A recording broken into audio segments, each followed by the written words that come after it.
Hi అండి, అందరికీ నమస్కారం. ఈరోజు 17వ రోజు 17వ అధ్యాయం అయితే చెప్పుకుంటున్నాం. కొంచెం శ్రద్ధగా వినండి. ఇంకా నా ఛానల్ ఎవరైనా సరే సబ్స్క్రైబ్ చేసుకోకుండా ఉందంటే ప్లీజ్ సబ్స్క్రైబ్ చేసుకోండి, ఓకేనా?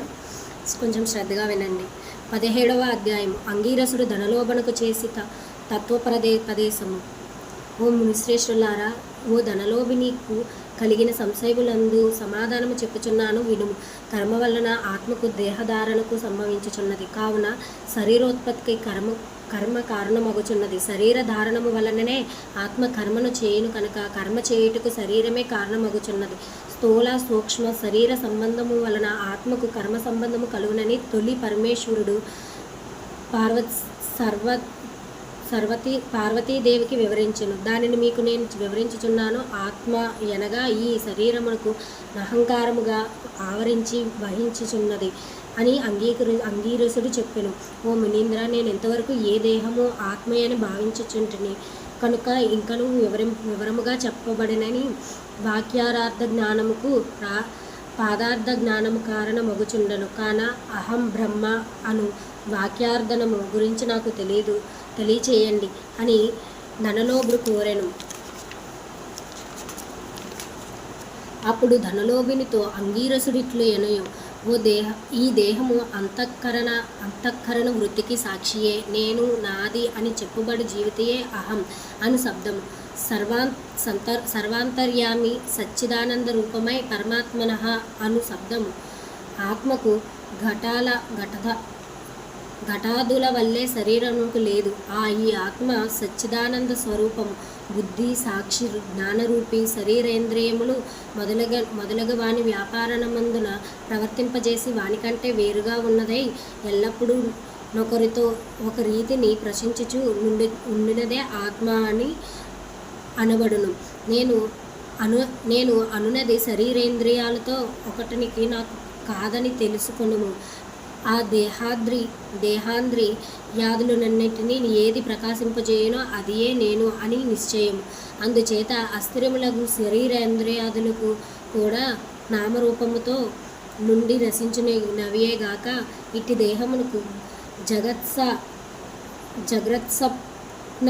జగత్సర్పన్న సుగుష్ప్యవ్యస్తులు స్థూల సూక్ష్మకార సంశయములను మూడింటి యందున నేను నాది అని వ్యవహరించేదే ఆత్మయని గ్రహించుకును.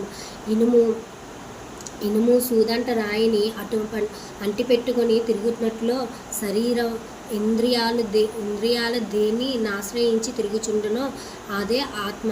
అట్లే అవి ఆత్మ వలన తమ పనిని చేయను. నిద్రలో శరీరేంద్రియాలు సంబంధం లేక గాఢ నిద్రపోయి మేల్కొనే తర్వాత నేను నిద్రపోతిని, సుఖంగా ఉంది అనుకున్నదే ఆత్మ.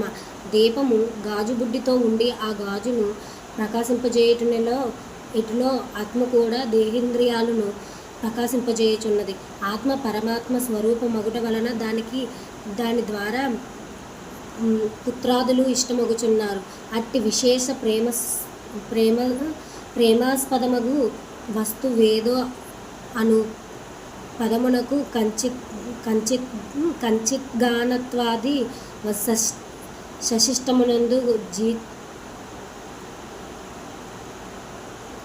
షష్ఠిమునందు జీవాత్మయని అర్థం. తత్ అనుపదమునకు సర్వజ్ఞ ద్విగుణాత్వ వశిష్టమ సచ్చిదానంద స్వరూపమని అర్థము. తత్వమసి అనేది జీవాత్మ పరమాత్మల ఏకత్వము బోధించును. ఈ రీతిగా సర్వజ్ఞాత్వి ధర్మములను వదిలివేయగా సచ్చిదానంద రూపమొకటియే నిలుచును. అదియే ఆత్మ. దేహ లక్షణములుండుట, జనించుట, పెరుగుట, క్షీణించుట, చచ్చుట మొదలగు 6 భాగములను శరీరానికేగని ఆత్మలకు లేవు. జ్ఞానానంద స్వరూపమే పూర్ణత్వము గలది. వేదములో దానికి సర్వజ్ఞత్వము, ఉపదేశము, సంపూర్ణత్వము నిరూపించబడి ఉన్నదో అదియే ఆత్మ. ఒక కుండను జూచి అది మట్టితో చేసినదని ఏ విధముగా గ్రహించుతున్నామో అటులనే ఆ దేహాంతర్యామియగు జీవాత్మ పరమాత్మే అని తెలుసుకొనుము.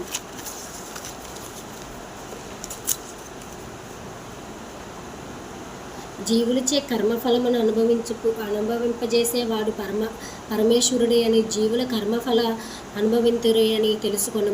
అందువలన మానవుడు ఘన సంపత్తు గలవాడే గురు శుశ్రూష నునర్చి సంపద ఆశలన్నీ విడిచి ముక్తి నొందవలేను. మంచి పనులు తలచి తన చిత్తశుద్ధియగు దాని వలన భక్తి జ్ఞాన వైరాగ్యములు కలిగి ముక్తి పొందును. అందువలన సత్కర్మష్టానము చేయవలేను. మంచి పనులు చేసినా గాని ముక్తి లభించదు అని అంగీరసుడు చెప్పగా ధనలోభుడు నమస్కరించి ఇట్లనెను. ఇట్లు స్కంద పురాణాంతర్గత వశిష్ఠ ప్రోక్త కార్తీక మాస మహత్య మండలి సప్తాదశ అధ్యాయము 17వ రోజు పారాయణము సమాప్తము. హర హర మహాదేవ శంభో శంకర. ఓం నమో నారాయణాయ. ఓం నమో నారాయణాయ. సో ఇలా అయితే చెప్పాను. ఇందులో అయితే చాలా మిస్టేక్సే వచ్చాయి, నన్ను క్షమించండి. ఇంకా నేను వివరంగా చెప్పాలనుకుంటే కొంచెం కామెంట్ చేసి